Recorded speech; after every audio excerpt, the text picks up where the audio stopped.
Hello dear students, welcome to AEC Plus digital platform of advanced engineering classes।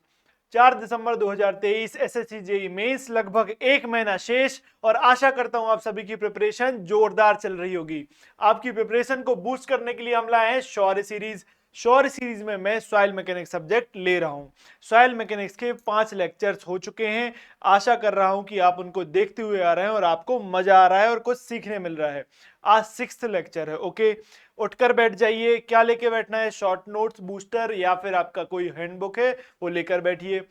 Pen copy लेकर बैठिए। जो मैं बोल रहा हूं वो लिखते जाइएगा। क्वेश्चन आपको खुद करना है, न्यूमेरिकल पोर्शन ज्यादा है, मैंने बताया था। ठीक है, चलो उठकर बैठिए। ऐसे स्टूडेंट जो चाहते हैं सर आपके हमें कांस्टेंट सपोर्ट की जरूरत है, तो उसके लिए हमने एईसी प्लस पर क्या किया है, practice plus revision batch launch किया है। उसमें दो क्या किए हैं, उसमें लेक्चर्स मॉड्यूल्स हैं, लेक्चर मॉड्यूल हैं, तो उसको क्या करिए आप रिवाइज कर लो सब्जेक्ट। ठीक है, उसके बाद आपको क्या चाहिए कि प्रैक्टिस क्वेश्चन मिल जाए।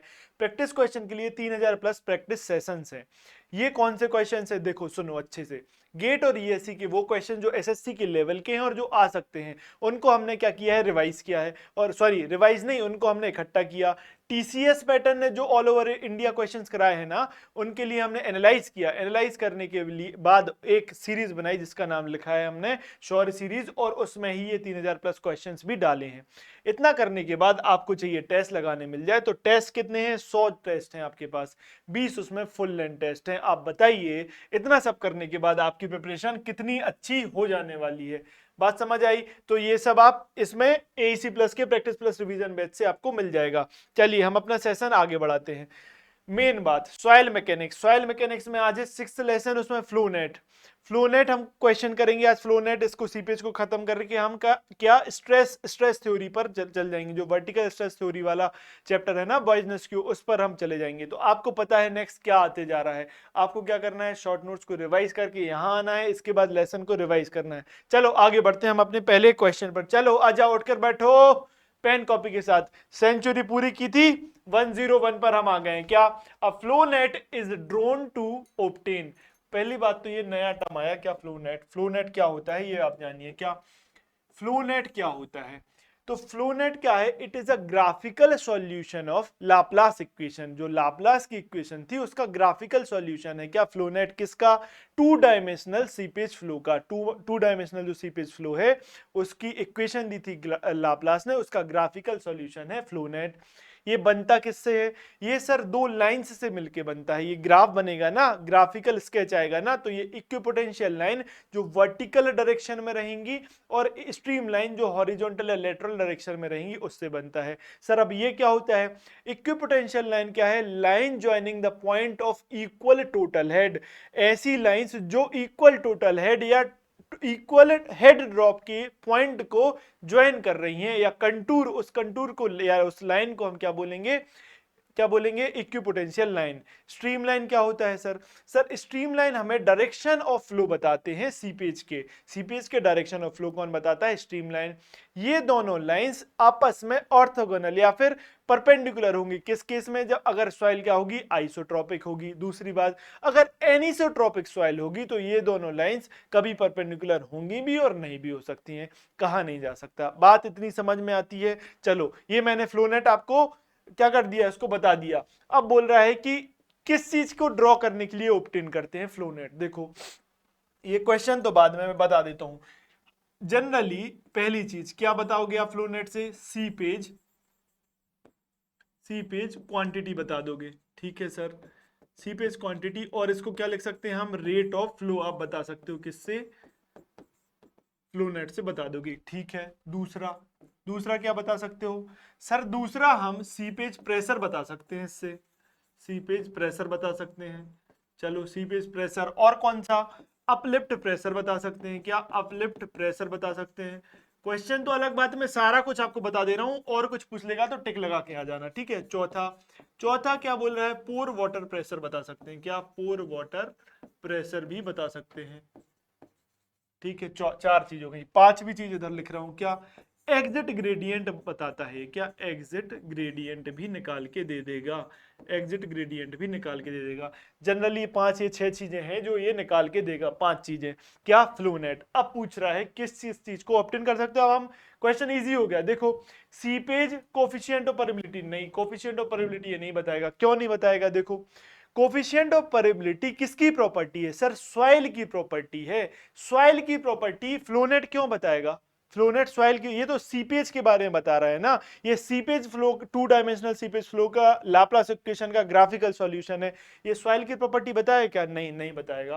एंड अपलिफ्ट प्रेशर, हाँ ये तो बता देगा। तो ये तो ऑप्शन गलत हो जाएगा यहाँ, कोफिशिएंट ऑफ परमिबिलिटी कारण ये फिर से आ गया, तो ये फिर गलत। Exit gradient, uplift pressure and seepage quantity ये हो सकता है।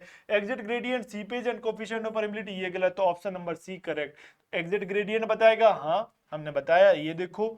अपलिफ्ट प्रेशर बताएगा, हाँ कहीं लिखा है क्या? हाँ सर बताएगा। देखो, सीपेज क्वांटिटी, हाँ सर ये देखो ये लिखा हुआ है। बात समझ में आई? ये 5 चीजें एक बार आप फिर से देख लो, ये मेनली फ्लोनेट बताता है। आपने देख लिया, आगे बढ़े, चलो आगे बढ़ो। क्या बोल रहा है? In the schematic flow net shown in the given figure the hydraulic potential, hydraulic potential इसका मतलब क्या? ये क्या बला गई नहीं सर, ये बता रहा है इस पॉइंट पर पानी की हाइट कितनी अवेलेबल होगी, ये उसका हाइड्रोलिक पोटेंशियल बताता है। पानी की हाइट निकालनी ए पर, तो बोल रहा है कि ए पॉइंट पर, ए कहां दिया है सर? ये दिया है ए पॉइंट। इस पॉइंट पर बोल रहा है कि आपको पानी की हाइट बतानी है। ठीक है, बताते हैं। देखो, मैंने क्या बताया था, जो वर्टिकल लाइंस रहेंगी वो इक्विपोटेंशियल ड्रॉप, इक्विपोटेंशियल लाइन होगी और इक्विपोटेंशियल ड्रॉप को बताएंगी। तो देखो, एक ये वर्टिकल पोर्शन है सर, एक ये आया तो एक इसका नाम दिया, दूसरा ये आया वर्टिकल पोर्शन, दूसरा इसको नाम दिया, तीसरा ये वर्टिकल ड्रॉप, ये वर्टिकल ड्रॉप 4, ये 5, ये 6, ये 7, ये 8, ये 9। 9 क्या है? इक्विपोटेंशियल ड्रॉप है। तो इसको मैं एनडी से, नंबर ऑफ इक्विपोटेंशियल ड्रॉप क्या लिख सकता हूं? 9 लिख सकता हूं। हाँ सर आप लिख सकते हो। अब देखो, 1 2 3, ये हॉरिजॉन्टल या लेटरल में क्या, नंबर ऑफ फ्लो चैनल कितने हैं? नंबर ऑफ फ्लो चैनल इधर कितने हैं? एन एफ बराबर 3 है, 3 हो गए। ठीक है, आई बात समझ। आप ए तक पहुंचने में कितने इक्विपोटेंशियल ड्रॉप लगे? आपको 3 इक्विपोटेंशियल ड्रॉप लगे। टोटल हाइट उसने कितनी दी है? पानी की टोटल हाइट थी भाई h। टोटल ड्रॉप कितने हो रहे हैं? 9। तो एक ड्रॉप में कितना पानी का हाइट रिड्यूस होगा? तो डेल्टा स्मॉल h कितना हो जाएगा? Total height divided by number of drop, number of drop. Okay, समझ आई बात? टोटल हाइट थी आपके पास 18 मीटर, नंबर ऑफ ड्रॉप है 9, तो ये आ गया 2 मीटर। तो एक इक्विपोटेंशियल ड्रॉप में पानी की हाइट कितनी? 2 मीटर रिड्यूस हो रही है। तो आप बताओ, 1 2 3, 3 इक्विपोटेंशियल ड्रॉप के बाद हम पहुंचे ए पर, तो एट ए कितना पानी की हाइट रिड्यूस हो जाएगी? Delta H at A is equal to कितना? 3 इंटू 2। इधर तक पानी की हाइट कितनी रिड्यूस हो गई? 6 मीटर रिड्यूस हो गई। तो पूछ रहा है ए पर, इस जगह पर आपको बताना है क्या, हाइड्रोलिक पोटेंशियल। इस जगह पर पानी की हाइट कितनी बचेगी? तो टोटल कितनी थी आपके पास? तो देखो, हाइड्रोलिक पोटेंशियल एट ए कितना टोटल थी आपके पास? 18। ड्रॉप कितना हो गया? 6 मीटर, बराबर कितनी आ जाएगी? 12 मीटर। ए तक आने में 6 मीटर ड्रॉप हो गई। आई बात समझ? तो 12 मीटर। ये तो अच्छा सज्जन व्यक्ति है, अगर ऑप्शन में दे देता 6 मीटर, ये जो आपने निकाला ना यही। पर उत्साहित, अति उत्साहित लोग जिनके मिडिल नेम में है ना अति उत्साहित होना, तो वो लगाते 6 मीटर, पेपर हो गया वहीं सिंपल। समझ में आई क्या पूछा है? ये टर्म पता होना चाहिए। पानी की हाइट एट ए मांग रहा था, तो आपने निकाल दी 12 मीटर। समझ में आई बात? चलो आगे बढ़ो। Next question 103। A flow net constructed determine the seepage through an earth dam which is homogeneous but anisotropic। क्या anisotropic है? anisotropic में इक्विपोटेंशियल लाइन और स्ट्रीम लाइन परपेंडिकुलर होंगी क्या? नहीं होंगी। Gave 4 flow channel, तो number of flow channel numerical करने का तरीका, गिवन डेटा साथ लिखते जाओ। कितने number of flow channel? 4 and 16 equipotential drop, तो नंबर ऑफ इक्विपोटेंशियल ड्रॉप कितना? 16। Okay. The coefficient of permeability in the horizontal direction में kh कितना दिया है आपके पास? 4 into 10 to the power of -7 metre per second. Unit पर ध्यान देना। एंड 1 10 टू द पावर -7 कहां पे? वर्टिकल में। तो देखो सीक्वेंस भी ध्यान देना। kv क्या दिया है उसने? 1 into 10 to the power -7 metre per second. Okay. Respectively if the storage head was 20 metre, मतलब h की वैल्यू क्या दे दी उसने, h की वैल्यू दे दी 20 मीटर, ठीक है sir. Then the seepage per unit length, seepage per unit length discharge आपसे पूछ रहा है, स्मॉल क्यू क्या होगा, तो पता है क्या होता है, k into H N F by N D. हम पहले भी सवाल करके आ गए हैं इसके, तो देखो इसको मैं कर देता हूं पैक, इसको मैंने किया पैक, ठीक है। ये अगर याद होगा तो क्वेश्चन सिंपल, देखो बस वैल्यू पुट करना है, कैसे कैसे करोगे, देखो k की वैल्यू कितनी दी है, अब देखो हॉरिजॉन्टल में अलग दी है और वर्टिकल में अलग दी है, तो हमें k इक्विवेलेंट निकालना पड़ेगा। हाँ सर, क्या होता है ये, under root of K H into K V होता है, under root of K H into K V होता है।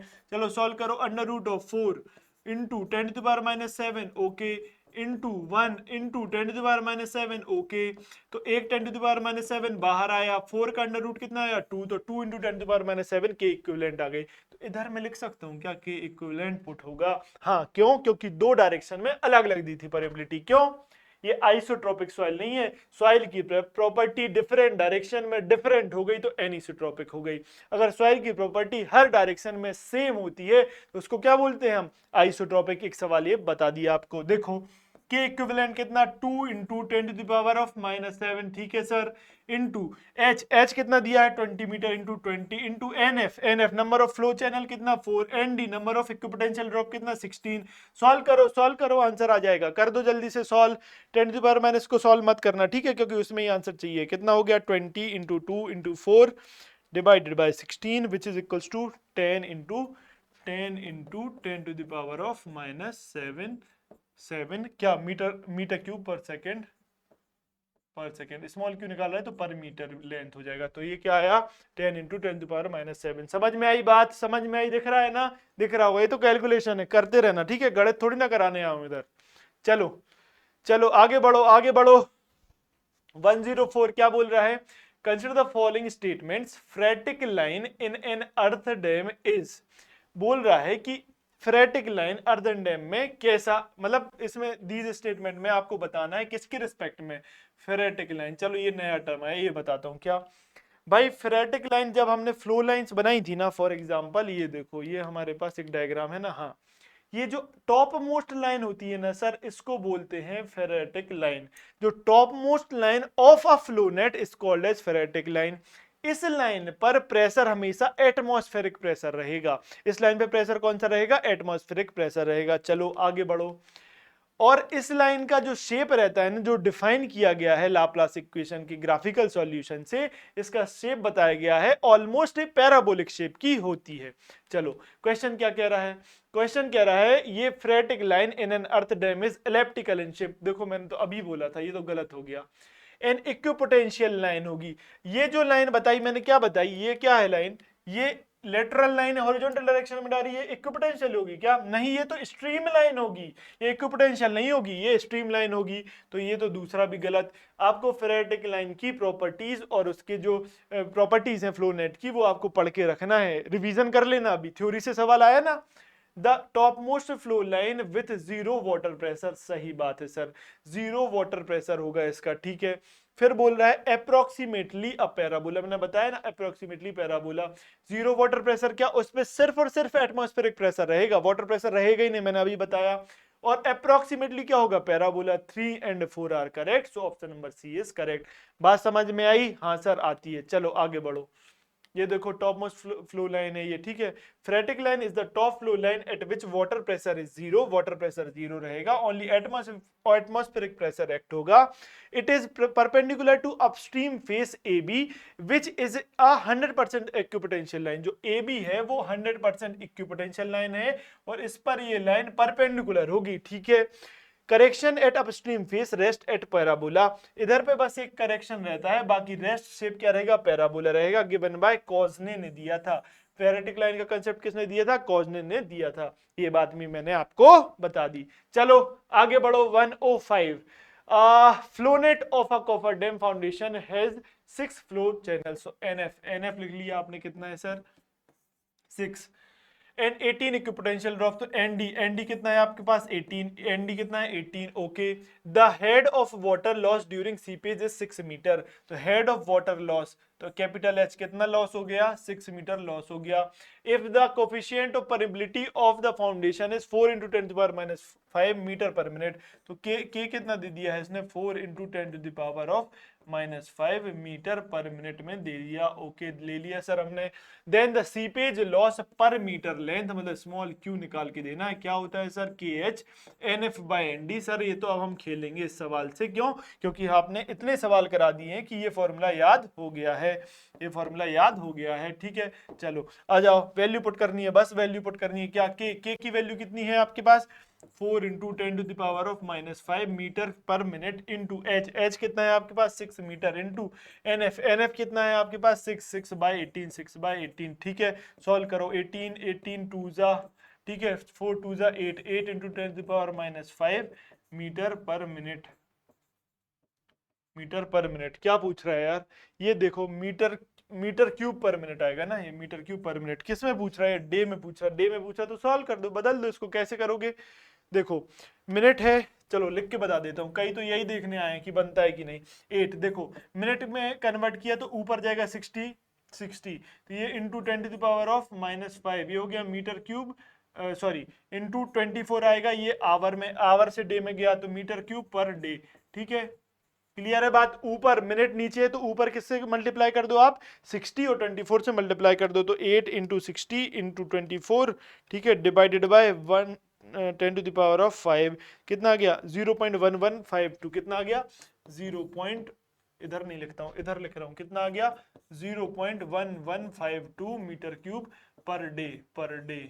ओके, ऑप्शन देखो 10⁻⁻2 में दिया है, तो दो पॉइंट सेट करोगे तो ये 10⁻⁻2 लिख सकते हो। हाँ सर लिख सकता हूं, देखो ठीक है। Okay, answer C is correct. समझ आई बात? फॉर्मूला पुटिंग है डायरेक्ट, ठीक है, मीटर यूनिट का खेलता आता है इतना। ठीक है, चलो आगे बढ़ो। Consider the following statements, the function of a cut off in earth dam is. Cut off क्या होता है, इसका फंक्शन बताना है, और क्या बताना, करेक्ट। छोटी छोटी चीज में इसलिए मार्क कर देता हूं कि कभी कभी इनकरेक्ट लिख देता और आप पेपर सिंपल करके आ जाते, करेक्ट टिक करके आ जाते। समझ में आई बात? तो आपको ध्यान से पढ़ना है। बोल रहा है कि जो कट ऑफ का फंक्शन क्या होगा, ये reduce uplift pressure on the dam. Cut off reduce uplift pressure नहीं करता। क्या करता है कट ऑफ? कट ऑफ क्या करता है, फ्लो की लेंथ को बढ़ा देता है। फ्लो की लेंथ को बढ़ा देगा कैसे, देखो अपलेट प्रेशर को रिड्यूस करने के लिए शीट पाइल वॉल लगाई जाती है अपस्ट्रीम साइड में, लेकिन वो कट ऑफ की बात कर रहा है। तो कट ऑफ आपने लगाया इधर, जैसे फॉर एग्जांपल, तो ये क्या करेगा, ये जो फ्लो आएगा, ये जो फ्लो हो रहा है पानी का, ये ऐसा गया, अब इसकी लेंथ बढ़ा दी, तो क्या आई एग्जिट, आप जानते हो क्या होता है एग्जिट ग्रेडियंट, क्या होता है हेड लॉस पर यूनिट लेंथ।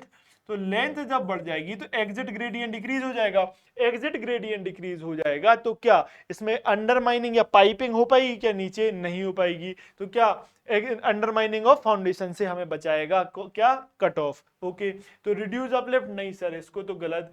प्रिवेंट अंडर, ये देखो फिर से वही आ गया, प्रिवेंट अंडरमाइनिंग ऑफ फाउंडेशन। क्यों? क्योंकि लेंथ बढ़ा दी, एग्जिट ग्रेडियंट को कम कर दिया, तो ये पानी बाहर नहीं निकल पाएगा। Reduce loss of stored water, yes सही बात है। लॉस ऑफ, अब जब पानी नहीं निकल पा रहा तो जो इधर पानी स्टोर्ड है, पानी जो स्टोर्ड है इसके लॉस को भी बचा रहा है। हाँ सर ये भी सही बात। सपोर्ट द, अबे डैम को थोड़ी ना ये इतना सा कट ऑफ सपोर्ट कर देगा, नहीं कर ही नहीं सकता, डैम कितना बड़ा स्ट्रक्चर है। ये बात गला, 2 and 3 are correct, C is correct. बात समझ में आई? हाँ सर आती है बात समझ। आगे बढ़ो, देखो from a flow net which of the following information can be obtained. Flow net से, ये तो पहला सवाल किया ना ऐसा। हाँ सर 5 चीजें, क्या क्या हमने 5 चीजें बताई। देखो पहला क्या, आप सीपेज क्वांटिटी निकाल सकते हो, या फिर इसको क्या बोल सकते हैं हम, रेट ऑफ फ्लो। दूसरी चीज अपलिफ्ट प्रेशर, तीसरी चीज पोर वाटर प्रेशर, चौथी चीज सीपेज प्रेशर, पांचवी चीज एग्जिट ग्रेडियंट, पांचवी चीज एग्जिट ग्रेडियंट। तो इनमें से देख लो, रेट ऑफ फ्लो हाँ सर सीपेज क्वांटिटी भी इसको बोलते हैं, हाँ निकाल सकते हैं। पोर वाटर प्रेशर हाँ सर निकाल सकते हैं। एग्जिट ग्रेडियंट हाँ निकाल सकते हैं। परमेबिलिटी नहीं निकाल सकते। क्यों? क्यों सर? परमेबिलिटी क्या है? परमेबिलिटी सॉइल की प्रॉपर्टी है, ना कि फ्लो की, ना कि फ्लो की, सॉइल की प्रॉपर्टी है, तो नहीं निकाल सकते। तो क्या पूछ रहा है, क्या पूछ रहा है आपको, आंसर बताओ कौन कौन से 1 2 3 कहां है, 1 2 3 बी पे आंसर। समझ आई बात? हाँ सर बात समझ आ गई, आगे बढ़ जाइए। चलो 108 क्या बोल रहा है, flow net for an earth dam on impervious foundation consist of 4 flow channels and 15 equipotential drop. तो एनएफ कितना दे दिया उसने 4, और इक्विपोटेंशियल ड्रॉप एनडी कितना दे दिया आपको 15। Okay, the full reservoir level is 15 meter above, 15 meter above मतलब एच की वैल्यू दे दी 15 मीटर। ठीक है सर।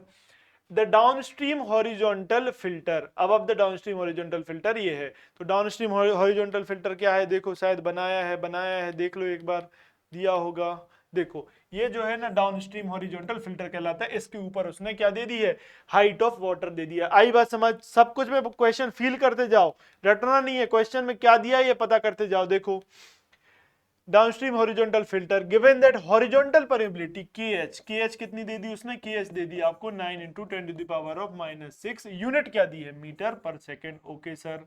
फिर देखा vertical permeability K vertical is equal to 1 × 10⁻⁻6 meter per second. ठीक है सर, ये भी दे दिया। The quantity of seepage throughout the dam will be, throughout the dam कितनी सीपेज होगी, तो भाई वही करना है, Q बराबर कितना K × H NF/ND। सर ये तो आपने रटा दिया है, अब तो इससे खेलेंगे, तो चलो खेलो। K इक्विवेलेंट लिखोगे क्या, हाँ K इक्विवेलेंट लिखेंगे, क्यों, क्योंकि दोनों डायरेक्शन में दी है। हाँ सर, चलो इसको सॉल्व कर लो। अब K इक्विवेलेंट कैसे निकालोगे, √KH × KV, KH कितना है 9 × 10⁻⁻6 × 1 × 10⁻⁻6 हो गया KV, इंटू होल इंटू क्या NH, H कितना है आपके पास 15, NF कितना दिया हुआ है, NF दिया हुआ है आपको NF दिया हुआ है 4 / 15, तो 15 से 15 तो एंजॉय हो जाएगा ना, ND 15 था ना। ठीक है, एन 9 का निकला कितना 3 स्क्वायर रूट के बाहर into 10⁻⁻6 into 4 which is equal to 12 × 10⁻⁻6 meter cube per second per meter आता है ये। ठीक है, अब देखो, ओ माय गॉड, ये तो लीटर में पूछ रहा है, लीटर में दिया है। चलो अब देखो, लीटर में नहीं, एक मिनट, मिलीलीटर दिया है, देखो मिलीलीटर दिया है, देखना इसको मैं ऐसे बताता हूं। देखो मीटर क्यूब, ऐसे देखो बच्चों, जैसे देखो 1 मीटर क्यूब क्या होता है, 1000 लीटर होता है। हाँ सर होता है। 1 लीटर कितना होता है, 1 लीटर होता है सर 1000 ml होता है। तो आप 1 मीटर क्यूब में बोल सकते हो क्या 10⁻6 ml होगा, हाँ सर होगा। चलो पीछे देखो, 1 मीटर क्यूब में 10⁻6 ml, तो 12 × 10⁻6 मीटर क्यूब में कितना 12 × 10⁻6 इंटू 10⁻6 के +6 ml पर सेकेंड होगा। ठीक है सर, ये तो ये एंजॉय हो जाएगा, तो बचेगा क्या, बचेगा 12 × 10 लीटर पर सेकेंड ml पर सेकेंड पर मीटर। आई बात समझ, कैसे आया ये, आ गया। चलो आगे बढ़ते हैं, ऐसे भी करके बता दिया, लेके जाओ, गणित भी सीख लो, यहीं सीख लो सब तुम लोग, है ना। चलो 109 क्या, in 6 meter thick stratum of fine sand having submerged density of 11 kilonewton per meter cube. Quicksand, अरे बहुत प्यारी क्विकसैंड कंडीशन है, शायद एक्सप्लेन किया है ना आपको क्विकसैंड कंडीशन क्या है। मतलब इंटरव्यू का तो फेवरेट क्वेश्चन है सॉइल में, सॉइल आपने बोला है इंटरव्यूअर को, तो क्विकसैंड तो आनी आना। क्या होता है, ये क्या है, अपवर्ड फ्लो कंडीशन है। इसमें क्या, सीपेज प्रेशर, सीपेज जो फ्लो होगा पानी का, वो जब डाउनस्ट्रीम पर पहुंचेगा तो क्या करेगा, उसके सॉइल के पार्टिकल्स को मूव कराने की कोशिश करेगा। जब सॉइल का पार्टिकल के सबमर्ज यूनिट वेट डिक्रीज होने लगेगा, या फिर इफेक्टिव स्ट्रेस उसके पार्टिकल की ग्रेन टू ग्रेन स्ट्रेस होती है, वो एक दूसरे पर लगा रहा था, इफेक्टिव स्ट्रेस क्या जीरो हो जाएगी। क्यों, pore water pressure, sorry seepage pressure increase हो रहा है, तो ग्रेन की जो grain to grain stress, effective stress zero हो जाएगी, तो क्या होगा, सॉइल का पार्टिकल पानी के साथ फ्लो कर जाएगा। इसको बोलते हैं हम क्विकसैंड कंडीशन या फिर सैंड बॉइलिंग। ये चलो एक क्वेश्चन बता दिया आपको, ये क्या है, ये टाइप ऑफ सैंड नहीं है, ये अपवर्ड फ्लो कंडीशन है। क्या बोल रहा है, occur at a depth of 4.2 meter of excavation, what is the depth of a lowering of groundwater table required for making an excavation 5 meter depth, take density of इतना water। बहुत प्यारा सवाल, ये है प्रैक्टिकल सवाल जो कि आप फील्ड पे करोगे। क्या समझो सवाल क्या बोल रहा है कि आपको मैंने भेजा एक्सकेवेट करके आओ सॉइल को। आप जब सॉइल को एक्सकेवेट करने गए तो उसने बोला जब आप 4.2 मीटर तक आप जब एक्सकेवेट करते हो सॉइल को, तो ग्राउंड वाटर टेबल उधर तक आ जाती है, और उस कारण से क्या होता है, क्विकसैंड कंडीशन आने लगती है। वो बोल रहा है हम चाहते हैं कि 4.2 मीटर से ज्यादा एक्सकेवेट करना, कितना, 5 मीटर एक्सकेवेट करना है। तो आप क्या, मुझे इंजीनियर का काम है, आप मुझे इतना मदद करा दोगे क्या, हम कितना ग्राउंड वाटर टेबल को लोअर कर दें, डिक्रीज कर दें, ताकि 5 मीटर तक हम एक्सकेवेट कर लें और क्विकसैंड कंडीशन भी ना हो। तो वो पूछ रहा है ग्राउंड वाटर टेबल कितनी आप डिक्रीज करोगे, ये पूछ रहा है आपसे। समझ में आई बात? 4.2 मीटर खोद रहे थे आप, एक्सकेवेट कर रहे थे, तो ग्राउंड वाटर आपको क्विकसैंड कंडीशन मिल रही थी। अब वो बोल रहा है आप ग्राउंड वाटर टेबल को और लोअर कर दो ताकि हम 5 मीटर तक खोद पाए। तो कितना आप लोअर कर दोगे, ये बात बताना है आपको। देखो देखो देखो, चलो आओ, एक मिनट, लाल पेन से शुरू करते हैं। देखो, ये आपकी सॉइल थी, आपने इसको डिग किया, खोदा, एक्सकेवेट किया। कितना किया? ये आपने एक्सकेवेट किया कितना, 4.2 मीटर आपने एक्सकेवेट कर लिया इसको।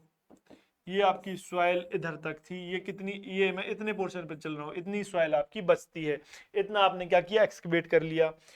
आपने माना कि इतना एक्सकेवेट करने पर ग्राउंड वाटर टेबल लगभग इधर है, कितने आपने मान लिया, आपको नहीं पता, h मीटर की हाइट पर है। टोटल स्ट्रेटा की हाइट कितनी दी है, टोटल स्ट्रेटा की हाइट दी है 6 मीटर की, आपकी सॉइल थी, इतना आपने एक्सकेवेट किया। तो देखो, फॉर क्विकसैंड कंडीशन, मैंने क्या बताया था क्विकसैंड कंडीशन के लिए, जो सबमर्ज यूनिट वेट है सॉइल का वो बराबर हो जाएगा किसका, जो नीचे से सॉइल क्या, सॉरी, वाटर प्रेशर लगा रहा है, सीपेज प्रेशर की, तो सबमर्ज यूनिट वेट, इसको ऐसे लिखता हूं, total submerged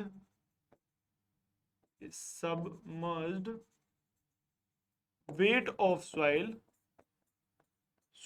is equals to upward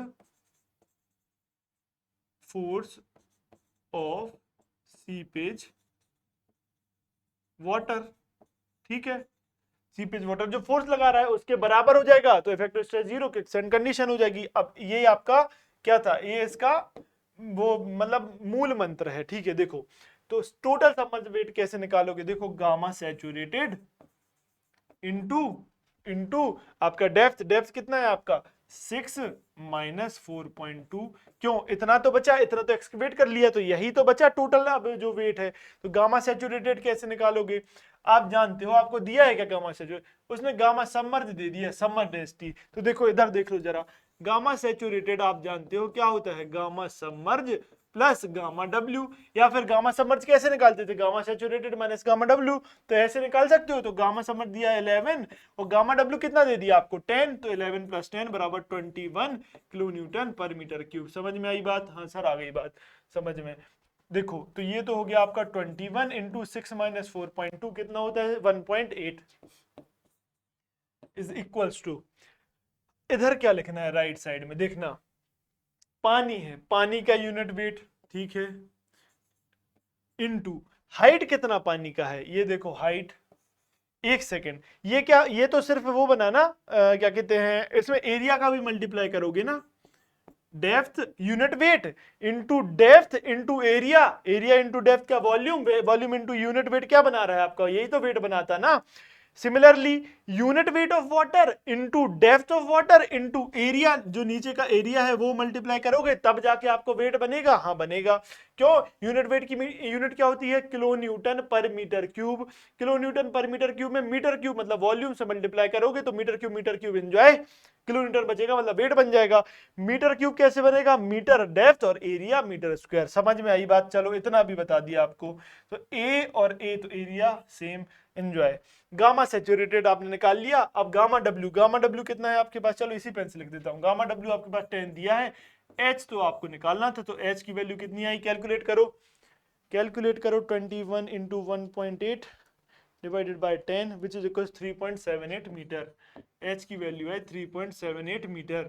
तो जब आपने 4.2 मीटर की डिगिंग की या आपने एक्सकेवेशन किया तो ग्राउंड वाटर टेबल कितने, 3.78 मीटर की हाइट पर थी नीचे से। ठीक है, अब बोल रहा है कि उसको 5 मीटर की क्या करना है, 5 मीटर का एक्सकेवेशन करना है तो क्विकसैंड कंडीशन ना हो, इसके लिए आप क्या करके बताओ, इसके लिए आप ग्राउंड वाटर को लोअर करके बता दीजिए। तो कितना नीचे करें ये पूछ रहा है, तो देखो क्या क्या सेकंड केस क्या बन रहा है सर, लाल पेन से लिखूंगा इसको, रुको, सॉइल को मैं लाल ही तो बना रहा हूं, रुको। अब डेप्थ ऑफ एक्सकवेशन कितना हो गया सर, अब डेप्थ ऑफ एक्सकवेशन उसने बोला 5 मीटर कर दो, 5 मीटर कर दो, ठीक है। टोटल टोटल सॉइल की डेप्थ कितनी सर आपने बताई थी, टोटल सॉइल की डेप्थ 6 मीटर थी, ठीक है सर।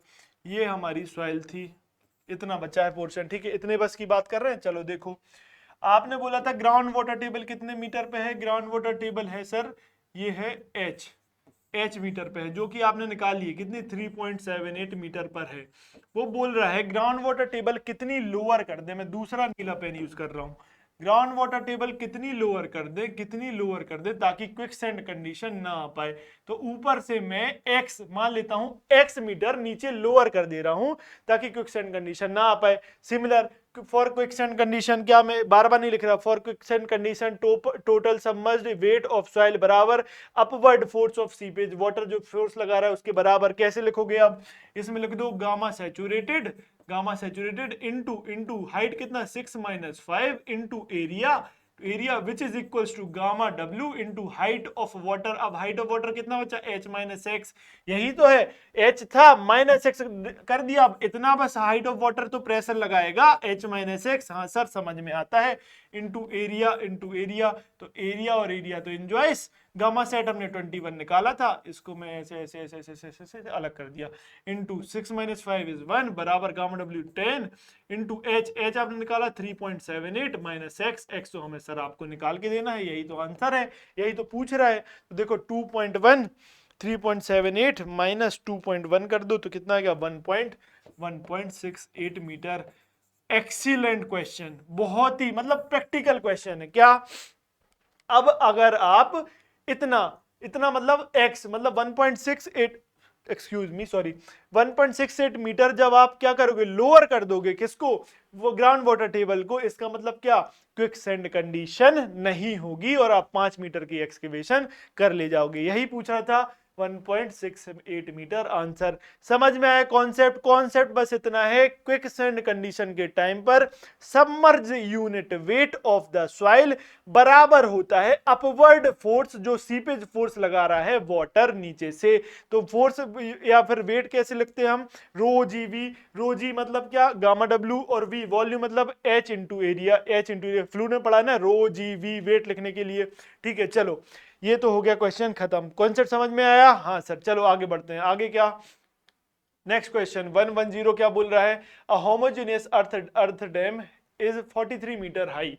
तो h की वैल्यू क्या बोल रहा है, h is equal to 43 meter, ठीक है, with 3 meter H free board. तो फ्री बोर्ड कितना दिया उसने, फ्री बोर्ड दिया है सर 3 मीटर का। तो यूजफुल h इसको मान लूं मैं h1, यूजफुल h कितना हो जाएगा आपका 43 minus 3 which is equal to 40 meter, ठीक है। मतलब फ्री बोर्ड क्या होता है सर, ये होता है फ्री बोर्ड, अगर ये डैम है, ये पानी भरा है, ये अगर पानी भरा है तो ये कितना एरिया आपने छोड़ा है वो 3 मीटर का। टोटल हाइट ऑफ डैम आपको दी थी 43 meter, total height of dam 43 meter, तो यूजफुल ये पानी का एरिया कितना हो जाए, सॉरी डेप्थ कितनी हो जाएगी, 40 मीटर हो जाएगी। ये आपसे पूछ रहा है, ठीक है, आई बात समझ, आई बात समझ, ठीक है। चलो आगे बढ़ो, बोल रहा है कि 43 meter high with 3 meter H free board and 30 meter long. तो लेंथ ऑफ चैनल के हॉरिजॉन्टल फिल्टर ऐसे लिख दो LF, फिल्टर की लेंथ कितनी 30 meter, okay sir. At the downstream end पर अभी फिल्टर दिखाया था आपको, हाँ दिखाया था। The flow net drawn in the dam section consist of 5 flow channel. तो NF की वैल्यू क्या दे दी सर, NF की वैल्यू उसने दे दी, NF की वैल्यू दे दी 5, ओके 5 NF की वैल्यू दे दी, एंड 15 इक्विपोटेंशियल ड्रॉप। तो ND कितना दे दिया, 15 दे दिया।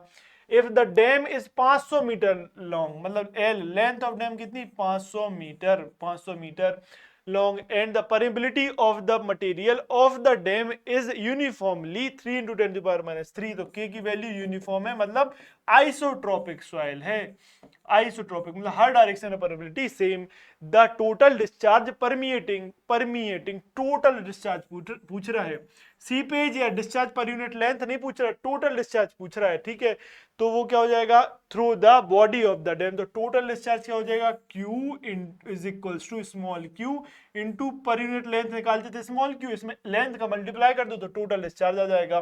तो क्या हो जाएगा Q, स्मॉल q क्या निकालते हो आप, K H N F by N D, K H N F by N D into L, L कितना है आपके पास 500 मीटर, आपने निकाल के रखा है। देखो सॉल्व करो, के कितनी है 3 इंटू 10⁻³ एच कितना निकाला आपने 40, 40 इंटू एन एफ कितना है आपके पास 5 और एन डी कितना है 15, 15 इंटू लेंथ टोटल कितनी है 500, दिख रहा है, चलो इतना तो आएगा समझ।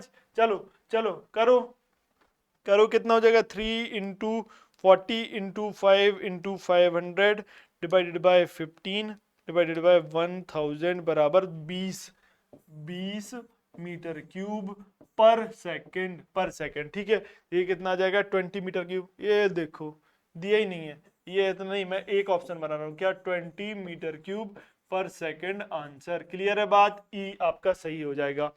समझ में आया क्या करना है, टोटल डिस्चार्ज पूछा तो बस इतना सा कॉन्सेप्ट है। क्यू तो आप जानते हो, इतना खेल चुके हो, क्यू के साथ तो खेल चुके हो, ये हो गया आपका स्मॉल क्यू, इसके साथ तो आप खेल चुके हैं, समझ में आई बात। चलो आगे बढ़ो, आगे बढ़ते हैं। क्या बोल रहा है, consider the following statement, quantity of seepage, इनको पढ़ो और करेक्ट बताओ, क्या बताना, करेक्ट बताना। चलो पढ़ो, quantity of seepage in each flow channel of flow net is independent of the size of field, size of field के इंडिपेंडेंट होगी, ठीक है, साइज ऑफ फील्ड के इंडिपेंडेंट होती है। देखो सही बात है, ये साइज पे डिपेंड नहीं करता, सीपेज साइज और फील्ड पर डिपेंड नहीं करता, पहली बात, ये बात सही है। जब आप फ्लो नेट का वो पढ़ोगे ना सीपेज की थ्योरी, तो आपको ये पहली स्टेटमेंट मिलेगी, drop in head between adjacent equipotential line of flow net is dependent on upstream head. Simple सी बात, पहला या दूसरा सवाल किया था, ए पर क्या निकाला था आपने, ड्रॉप जो हाइड्रोलिक पोटेंशियल निकाला था, तो वो total upstream head divided by total equipotential drop से निकाला था ना। क्या किया था आपने, 18 डिवाइडेड बाय 9 बराबर 2 मीटर, यही तो इक्विपोटेंशियल ड्रॉप आया था हर एक किस में, इक्विपोटेंशियल चैनल में आया था ये, हाँ आया था। तो वो वही बोल रहा है, drop in head between adjacent equipotential lines of flow net is dependent on, हर एक एडजेसेंट की जो इक्विपोटेंशियल ड्रॉप डिपेंड करेगा अपस्ट्रीम पर जो हेड है। हाँ ये 18 पर डिपेंड किया, हाँ किया, तो ये दूसरा भी स्टेटमेंट सही है भाई, बात समझ आती है। with increase in the length of flow path the corresponding exit gradient will decreases, अभी बताया था, ये अभी बताया था, आई एग्जिट क्या होता है तुम्हारा, हेड लॉस पर यूनिट लेंथ ऑफ फ्लो, या फिर फ्लो पाथ बोल रहा है, फ्लो पाथ इंक्रीज होगा, आई एग्जिट डिक्रीज होगा, बिल्कुल सही, 1 2 3 आर करेक्ट, तो option number A is correct. बात समझ में आती है, ठीक है सर आगे बढ़ जाइए। देखो, a sand sample has a bulk density of 20 kilometre पर मीटर क्यूब, तो गामा बल्क दिया है, लिख लो। इस सब तो अब तो ये सब खिलौना लग रहा है ना, क्योंकि अपन इतने सवाल कर लिए हैं। देखो, and a degree of saturation S, S कितना दे दिया आपको 70%, 70%, ओके। द स्पेसिफिक, 70 का जीरो थोड़ा छोटा हो गया।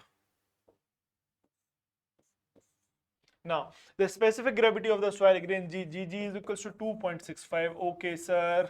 2.65. The value of critical hydraulic gradient for the soil will be, तो critical hydraulic gradient की वैल्यू पूछ रहा है, तो I critical क्या होता है सर, इतने सवाल कर लिए हैं, अब तो याद हो गया है, G-1/1 प्लस E, और N के टर्म में आपने बताया है G-1 इंटू N 1 - N, ये E के टर्म में हो गया, ठीक है। अब आपके पास G है, E चाहिए, E के लिए उसने पूरा प्रोसीजर आपको दे दिया, मतलब क्या हिंट दे रखी है, हाँ क्या, इधर देखो, गामा बल्क क्या होता है sir, G plus AC into gamma W divided by 1 plus E, ठीक है सर।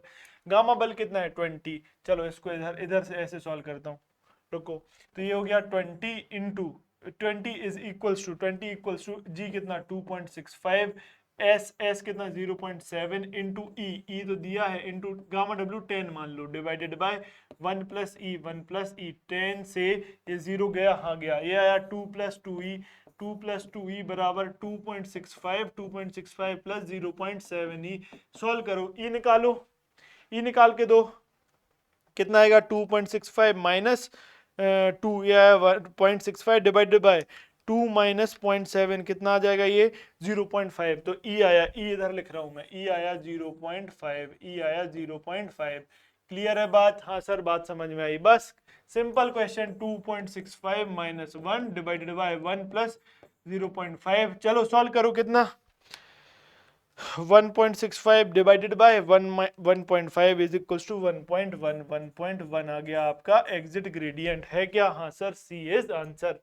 ये इस पे तो ज्यादा टाइम देना नहीं, आप तो कई सवाल करके आ गए हो। चलो आगे बढ़ो। 113 क्या बोल रहा है? आप masonry dam is founded on pervious sand a factor of safety of 4। देखो फैक्टर ऑफ सेफ्टी क्या दिया है उसने, फैक्टर ऑफ सेफ्टी दिया है 4। ठीक है sir. Is required against boiling, factor of safety 4 required against boiling. तो फैक्टर ऑफ सेफ्टी क्या होता है सर? हम जानते हैं फैक्टर ऑफ सेफ्टी होता है hydraulic gradient divided by exit gradient. ये फैक्टर ऑफ सेफ्टी होता है सैंड बॉइलिंग के केस में। ठीक है। फॉर द सैंड एन बराबर 45%, एन पोरोसिटी दे दिया 45% एंड जी दे दिया जीएस कितना 2.65 दे दिया। The maximum permissible upward hydraulic gradient, upward hydraulic gradient मतलब क्या पूछ रहा है? एग्जिट ग्रेडियंट पूछ रहा है आपसे। अपवर्ड हाइड्रोलिक ग्रेडियंट एग्जिट होने के लिए कितना अपवर्ड हाइड्रोलिक ग्रेडियंट लगेगा वही पूछ रहा है। तो आप आई एग्जिट निकालना है, फैक्टर ऑफ सेफ्टी दी है, आई पता चल जाएगा तो आई एग्जिट निकल जाएगा। हाँ सर निकल जाएगा। कैसे? देखो आई के लिए तो सर आपने अभी बताया था g minus 1 into 1 minus N, इससे तो हम लोग खेल रहे हैं।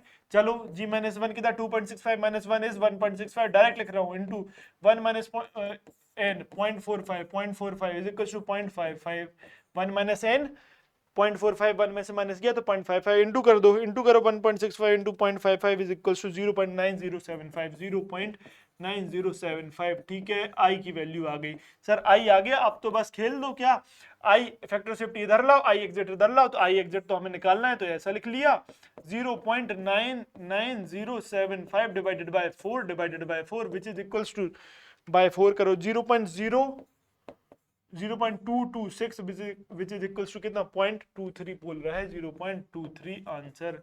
क्लियर है बात? सर क्लियर है। ऐसे सवाल तो सर बनाते हुए आएंगे। बस इसमें ट्रिक क्या था ये पता होना चाहिए। परमिसिबल अपवर्ड हाइड्रोलिक ग्रेडियंट आई एग्जिट को बोलते हैं। परमिसिबल हाइड्रोलिक अपवर्ड ग्रेडियंट ऊपर ही तो जाना है, एग्जिट निकलना है ना, मैंने बताया था अभी। तो ये हो गया आई अपॉन आई एग्जिट। चलो नाउ तो इसका मतलब क्या? इसका मतलब फैक्टर ऑफ सेफ्टी इधर देखो, फैक्टर ऑफ सेफ्टी हमेशा ग्रेटर देन 1 होना चाहिए। किस केस के लिए? अपवर्ड हाइड्रोलिक ग्रेडियंट कम रहे, मतलब बॉइलिंग ना हो, मतलब पानी बाहर ना निकल पाए। तो factor of safety greater than 1 का मतलब I must be greater than I exit. I exit से आई की वैल्यू ज्यादा होनी चाहिए। ठीक है, बात समझ में आती है? ठीक है सर, आगे बढ़ जाइए।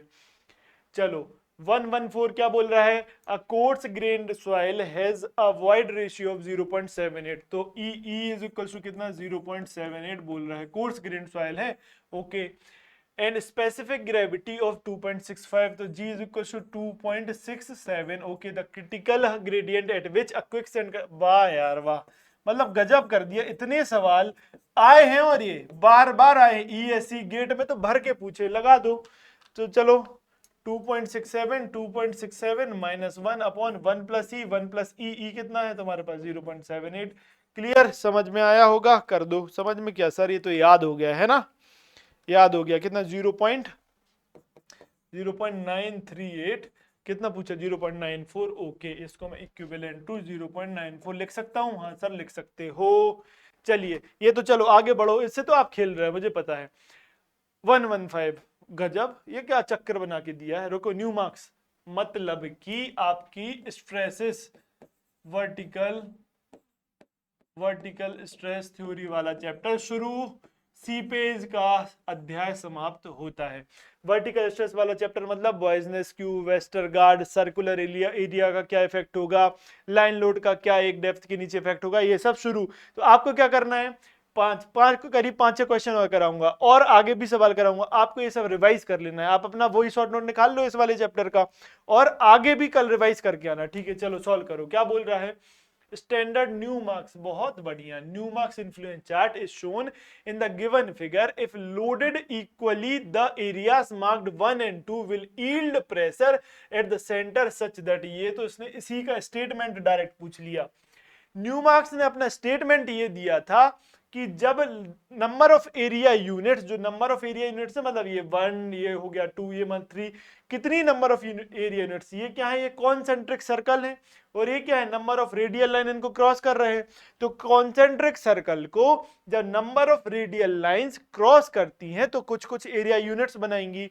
तो न्यू मार्क्स ने अपना स्टेटमेंट यही दिया था कि जितनी भी एरिया यूनिट्स बनेंगी सारी सेंटर पर सेम प्रेशर की वैल्यू देंगी, सारी क्या, सेम प्रेशर की वैल्यू देंगी, मतलब इक्वल प्रेशर रहेगा। तो यही पूछा है, देखो कहां दिया है, 1 यील्ड मोर गलत, 2 यील्ड मोर गलत, 1 and 2 yield the same, yes, same pressure yield करेंगी कोई भी यूनिट हो, ये 1 and 2 नहीं, कोई भी एरिया यूनिट बनाई गई किसके द्वारा, ये होगी, ये लाइन जो है क्या है, रेडियल लाइन है, क्या है, रेडियल लाइंस। ये किसने कॉन्सेप्ट दिया है, न्यू मार्क्स ने।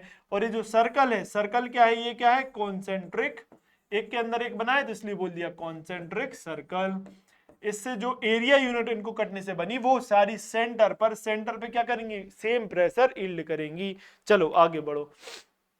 चलो इसने एक फैक्टर भी दिया था, इन्फ्लुएंस फैक्टर, क्या दिया था, आगे यूज आएगा, मैं यही बता दे रहा हूं, is equals to 1/m into n।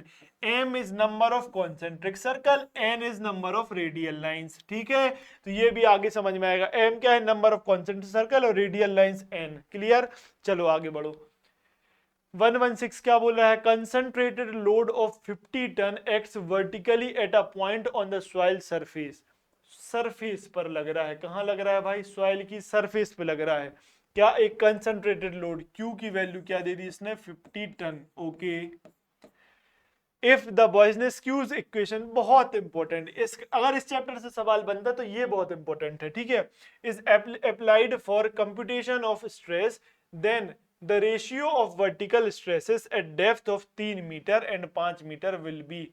तो देखो बोल रहा है Z1 एक डेप्थ है 3 मीटर और एक डेप्थ है Z2 5 मीटर, इनके रेशियो पर आप बताइए कि वर्टिकल स्ट्रेसेस का क्या, वर्टिकल स्ट्रेसेस का रेशियो क्या होगा, जबकि vertically below the point of application of load. ये दो पॉइंट जो है ना बहुत इंपॉर्टेंट है।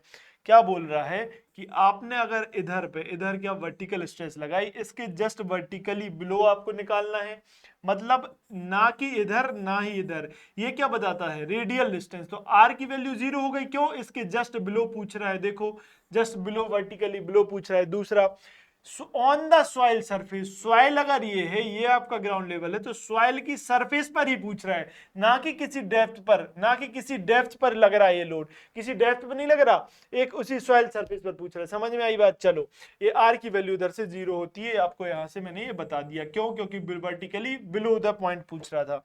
तो देखो बॉयजनेस क्यू ने, इसने क्या किया, अपना एक फॉर्मूला दिया, क्या दिया, इसने बोला किसी भी डेप्थ पर वर्टिकल स्ट्रेस होती है कितना, 3 divided by 2 pi into 1 plus, sorry एक मिनट, 1/1 plus r by Z square whole to the power of 5/2 into Q by Z square, Q by Z square. और जो ये टर्म है ना, इस टर्म को बोला influence factor of Boussinesq Q into Q by Z square which is equal to sigma Z. Clear, clear बात, ठीक है सर। ये मैं पहली बार लिख रहा हूं तो इसको पैक करके यहां से चलता हूं, कैसे, देखो देखो ये फॉर्मूला बॉयजनेस क्यू का है, आपको याद रखना है, ठीक है। अब बोल रहा है कि वेल बिलो, मतलब r की वैल्यू 0, तो ये टर्म तो 0 हो जाएगा ना, एक मिनट इसको मैं दूसरे कलर से लिख दे रहा हूं, क्या r की वैल्यू 0, तो ये टर्म हो गया 0, ये टर्म हो गया 0, तो बचा क्या, बचता है 3/2 pi into Q by Z square बचता है, ठीक है सर, सिग्मा जेड ये बचा। क्यों, वर्टिकली वैल्यू बिलो बताया था तो r की वैल्यू 0। पूछ क्या रहा है, बोल रहा है कि is applied for computation of stress, then the ratio of vertical stress at depth 3 meter vertical stress का रेशियो पूछ रहा है, मतलब sigma Z1 divided by sigma Z2 पूछ रहा है, विच इज इक्वल टू क्या हो जाएगा। इससे आप इधर से क्या बता सकते हो, इधर से आप बता सकते हो कि सिग्मा Z जो है वो इनवर्सली प्रोपोर्शनल है किसके, Z डेप्थ के स्क्वायर के। क्यों, अगर Q सेम है, क्योंकि Q तो एक ही लग रहा है, सेम है, 3/2 भी कांस्टेंट है, ये सब कांस्टेंट, तो sigma Z inversely proportional to Z square. तो sigma Z1 by sigma Z2 क्या लिख सकते हो आप, Z2 square divided by Z1 square. Inverse लिख सकते हो, हाँ सर लिख सकते हैं। तो Z2 कितना दिया है आपको, Z2 दिया हुआ है 5 मीटर, तो 5 का स्क्वायर डिवाइडेड बाय 3 का स्क्वायर। 3 का स्क्वायर कितना, ये हो जाएगा sir 25 divided by 9 which is equals to, चलो पॉइंट में पूछ रहा है तो 25 बाय 9 कितना हो गया 2.77, कितना हो गया 2.77। बात समझ में आई, हाँ सर बात समझ में आती है। तो क्या इंपॉर्टेंट पॉइंट क्या है, vertically below the point of application, vertically below the point of application, समझ में आ गई बात, ठीक है। चलो आगे बढ़े, ये याद रखना ये होता ही है, सिग्मा जेड हमेशा इनवर्सली प्रोपोर्शनल होगा जेड स्क्वायर के। आगे और सवाल आएंगे, चलो आगे बढ़े। चलो क्या बोल रहा है, 117 for a vertical concentrated load acting on the surface of a semi infinite elastic. Semi infinite का क्या मतलब, जो डेप्थ है, डेप्थ तो तुम्हारी फाइनाइट है, मतलब आप कैलकुलेट करोगे, और जो लेटरली जो विड्थ दी गई है वो इनफाइनाइट है सॉइल की। डेप्थ को आप रिस्ट्रिक्ट कर रहे हो ना, 3 मीटर पे निकालो, 5 मीटर पे निकालो, तो एक चीज को आपने फाइनाइट कर दिया, जो लेटरली जो विड्थ है उसको क्या कर दिया आपने, वो फाइनाइट नहीं है, इनफाइनाइट है, तो क्या हो गया सेमी इनफाइनाइट सॉइल। चलो sir, vertical normal stress at depth z is proportional to, simple सी बात है, जो अभी बताया था sigma z inversely proportional to z square होगा, यही पूछ रहा है, जो मैंने पीछे मेहनत की यहाँ मेरे काम आ गई। बात आई समझ, सर आ गई बात समझ, जेड स्क्वायर के इनवर्सली प्रोपोर्शनल होगा, ठीक है। तो ये हो जाएगा 1 + z², क्लियर है बात, ठीक है सर। नाउ आगे बढ़ो, with a vertical point load on the surface when considering the vertical plane passing through the load the stress gets reduced by 52.3% at depth।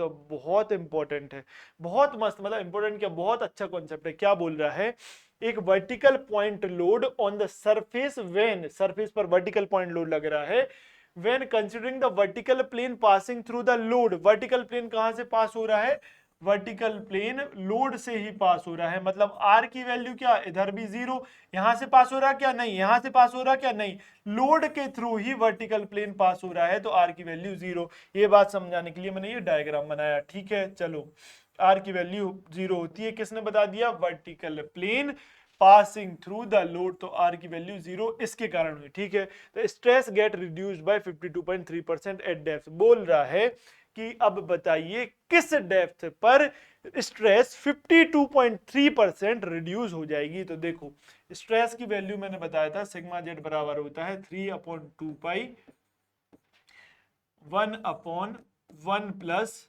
r by Z square to the power of 5/2 to the power of 5। जब कुछ नहीं बोला तो यही लगाना है बाइजनेस Q, ठीक है, क्यू बाय जेड स्क्वायर, ठीक है।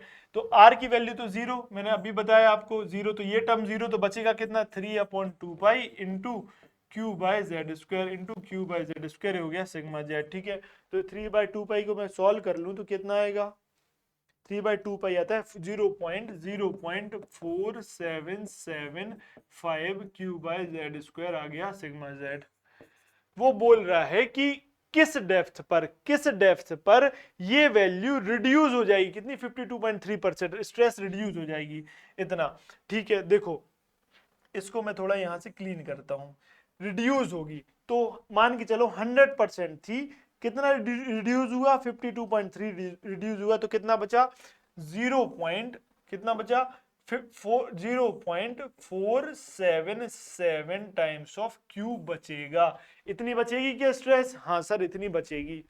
तो क्यों, कैसे, देखो अगर आपकी फॉर एग्जांपल 100% थी, माइनस कितनी रिड्यूस हो गई 52.3% हो गई, तो इसको माइनस किया तो कितना बचेगा 47.7%, या इसको हम 0.477 लिख सकते हैं, हाँ सर लिख सकते हैं, ठीक है। तो ये इतना बचेगा किसका, क्यू का, रिड्यूस बाय, ठीक है। तो अब देखो ये जो Q है, ये जो टर्म है, ये टर्म और ये टर्म कैंसिल हुआ। हाँ सर, Z स्क्वायर क्या हो गया, Z स्क्वायर बराबर 1 बचा। तो Z की वैल्यू कितनी आ गई, 1 मीटर। मतलब 1 मीटर डेप्थ पर, 1 मीटर डेप्थ पर स्ट्रेस, वर्टिकल स्ट्रेस 52.3% रिड्यूस हो जाएगी। बात समझ में आई ना, कैसे किया? हाँ सर आई। ये देखो डी आंसर। क्लियर है? क्लियर है, समझ में आया? ठीक है सर। ये कैसे आया? 100 माइनस 52.3% रिड्यूस बाय, बाय इधर अंग्रेजी देखना, रिड्यूस टू नहीं, रिड्यूस बाय लिखा है, इतना रिड्यूस करना है। ठीक है। दूसरा, ये क्या, vertical plane passing through the load, मतलब वर्टिकल प्लेन वहीं से पास हो रहा है, आर की वैल्यू 0 है, रेडियल डिस्टेंस 0, ये बात आती है। बात समझ? ठीक है, चलो आगे बढ़ो।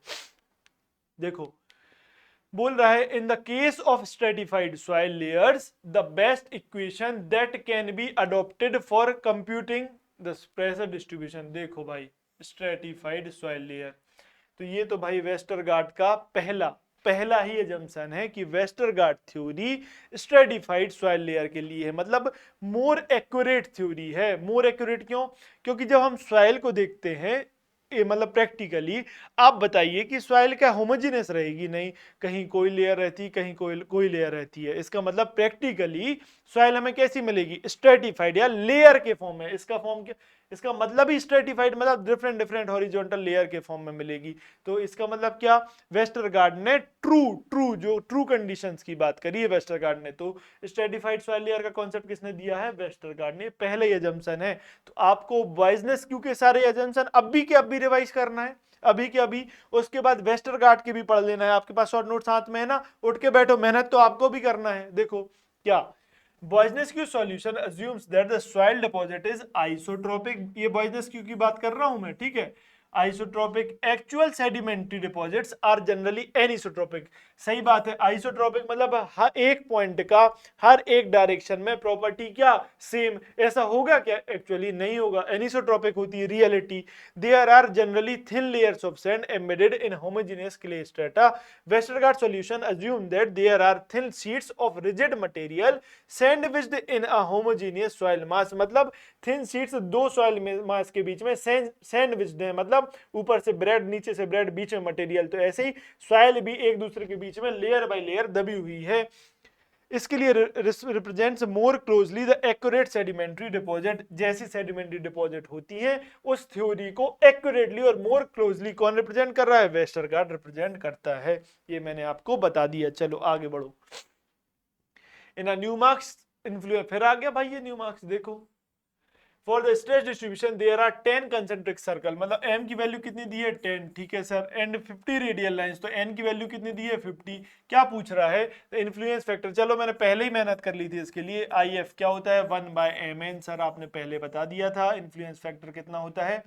1/mn होता है। चलो देखो, ओके सॉल्व कर दो। क्या 1/m, m कितना दिया है तुम्हारा? 10 into 50 which is equal to 0.002। Clear है?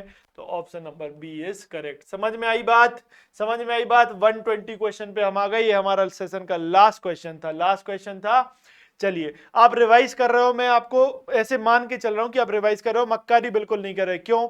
आप बताइए, ऐसे कितने लोग हैं जिनका प्री ही क्लियर नहीं है? उनसे पूछिए उनको कैसा लग रहा है। आपको मौका लगा मिला है ना, तो आप मेहनत करिए, पूरा रिवाइज करिए। आपको पता है नेक्स्ट क्या आने वाला है, मैं आपको बताते चल रहा हूं, ठीक है। नेक्स्ट चैप्टर जैसे कॉम्पैक्शन कंसोलिडेशन आएगा, आपके लिए इसके बारे में पढ़ के आना है, ठीक है। रिवाइज करिए, रिवाइज से ही, रिविजन से ही आपका सिलेक्शन होगा। आपको ये मौका छोड़ना नहीं है। चलो मिलेंगे नेक्स्ट सेशन में। आपको नेक्स्ट इसके बाद जो भी आने वाला है उसको पढ़ के आइएगा। चलो चलो, अगर सेशन अच्छा लग रहा है तो लाइक करिए। कोई भी डाउट अगर आपको है तो आप कमेंट में जरूर पूछिए। डाउट पूछने से आपके कॉन्सेप्ट और क्लियर होंगे। आप लाइक करोगे तो हमें पता चलेगा आप ये सेशन देख रहे हो और आपको कितना फायदा हो रहा है। चैनल को सब्सक्राइब करिए, क्योंकि वीडियो जब आएगा आपके स्क्रीन पर आ जाएगा यूट्यूब पर।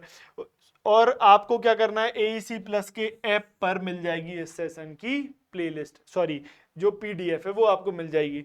रिवीजन करते रहिएगा। मैं बार बार इसलिए कह रहा हूं कि मैं चाहता हूं आपका सिलेक्शन इस बार हो जाए। बाद में कुछ और रूल्स बढ़ जाएंगे, बदल जाएंगे, कुछ हो जाएगा, फिर समस्या। इसलिए अभी के अभी सिलेक्शन लेके निकल जाओ। समझ में आई बात? चलो मिलेंगे नेक्स्ट सेशन में, तब तक के लिए goodbye, take care, thank you.